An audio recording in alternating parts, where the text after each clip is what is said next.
ओम गण गणपते नमः। ओम सरस्वती नमः। ओम गुरुदेवाय नमः। भैया दूज जन्म द्वितीय। ये त्यौहार कार्तिक शुक्ल पक्ष की द्वितीया को मनाया जाता है। ये भाई बहन के प्रेम का प्रतीक है। इस दिन भाई बहन को साथ साथ यमुना स्नान करना, भाई को तिलक लगवाना और बहन के घर भोजन करना अति फलदायी होता है।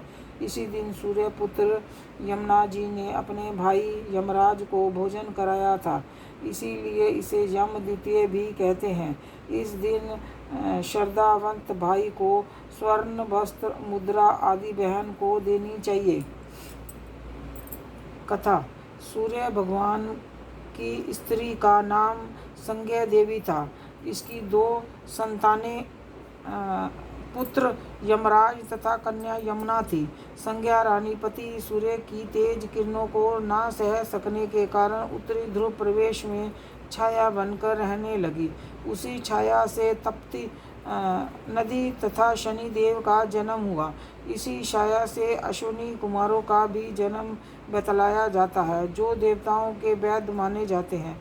इधर छाया का यम तथा यमुना से विमाता सा व्यवहार होने लगा। इससे खिन्न होकर यम ने अपनी एक नई नगरी यमपुरी बसाई। यमपुरी में पापियों को दंड देने का कार्य संपादित करते भाई को देखकर यमुना जी गौलोक चली गई, जो कि कृष्ण अवतार के समय भी थी। बहुत समय बीत हो जाने पर एक दिन सहसा यम को अपनी बहन की याद आई। उन्होंने दूतों को भेजकर यमुना को बहुत खोजवाया, मगर वह ना मिली।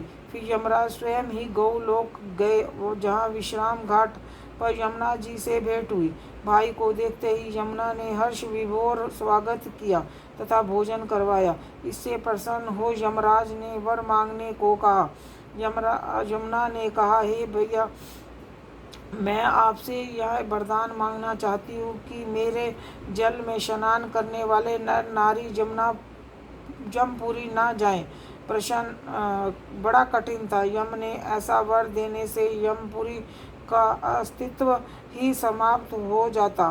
भाई को असमंजस में देखकर यमुना बोली, आप चिंता न करें, मुझे ये वरदान दे कि जो लोग आज के दिन बहन के यहाँ भोजन करके इस दिन मथुरा नगरी स्थित विश्राम घाट पर स्नान करे, वह तुम्हारे लोक को ना जाए।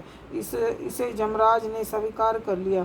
तभी से यह त्यौहार मनाया जाता है। भैया दूज की कहानी समाप्त।